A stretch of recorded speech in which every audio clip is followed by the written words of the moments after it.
political situation, politicians, Madison, etc.,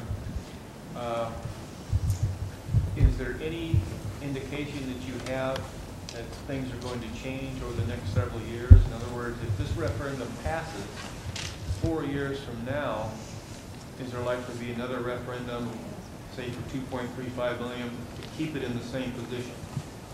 The politicians are talking about funding formulas and how to change funding formulas, but I don't know that anything is going to change in the next 4 years. As a matter of fact, our projections were based off of current law. That's how we do our projections, based off of current law. And this year, our revenue limit is $9,200. Next year, under current law, it would be $9,400. The year after that, under current law, it would be $9,800, I believe. Yeah. And we've used that as our projections. Now, there's also talk in Madison about not giving a per pupil increase next year, or making the per pupil increase $100 instead of $200. I don't know what they're going to do. They'll have to fight through some things, and we'll make adjustments when they get through fighting through some things. So I don't know the answer. What does this, part of the problem, as I understand it from the website, declining enrollment, what does the district project? Continue declining or stabilizing or growth? Our projection right now is pretty flat enrollment. I'm not projecting any increased enrollment. Yeah, we had 42 more students this year. Don't know where they came from. And so I'm not going to count on adding 42 students every year from here on out. We're projecting pretty flat. We had some sharp declines through the 2000s. Let's go back.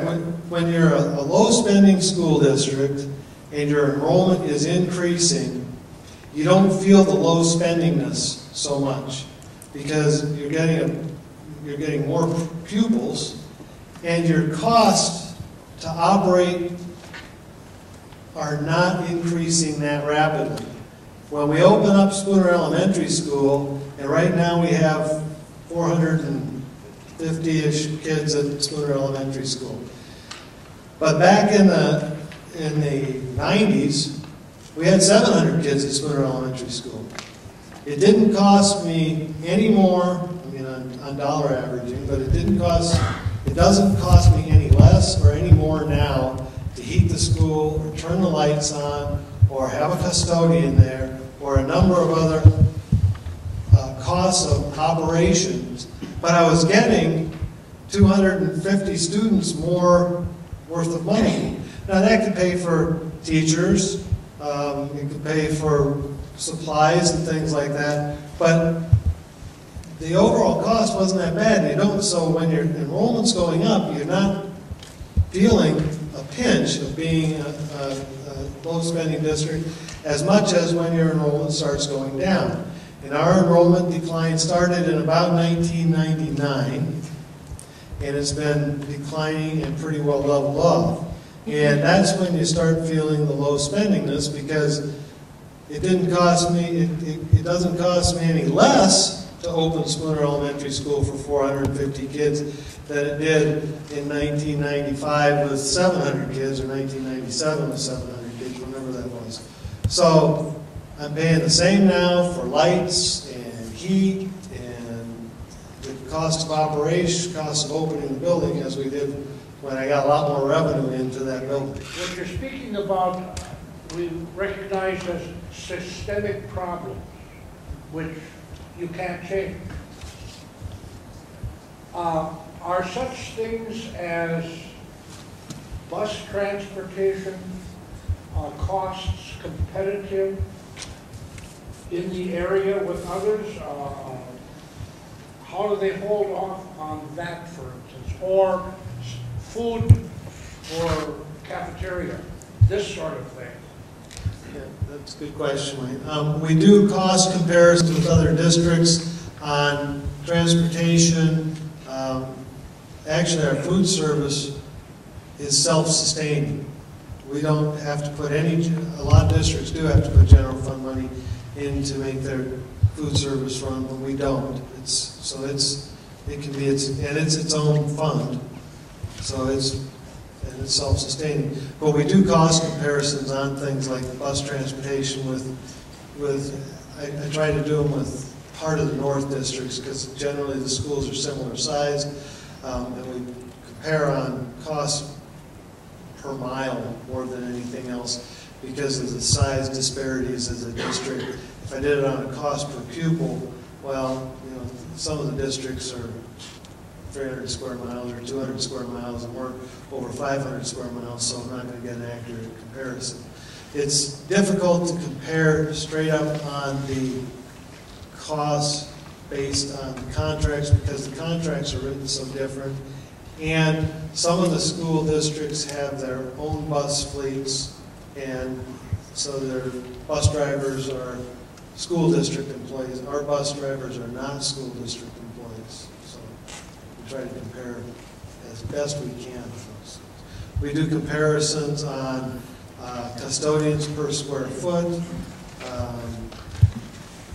all kinds of things just to make sure that we're reasonably in line with the areas of district.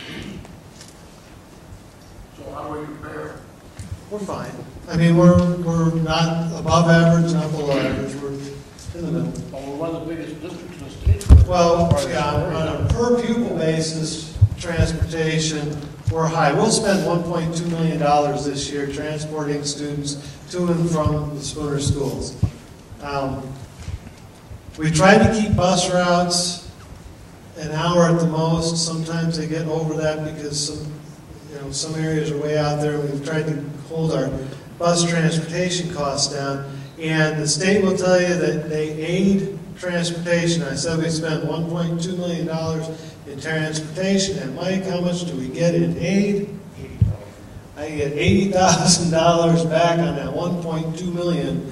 So out of the general fund, we get to spend $1.12 million. That's some other districts. Then there are districts with, I did a comparison and got a hold of our legislators and all that kind of stuff a few years back. There are districts with the same number of pupils that we have with roughly the same revenue limit that we have that are spending in the neighborhood of $400,000 on busing. They get to spend over $700,000 more on educating kids than we do because of a state mandate.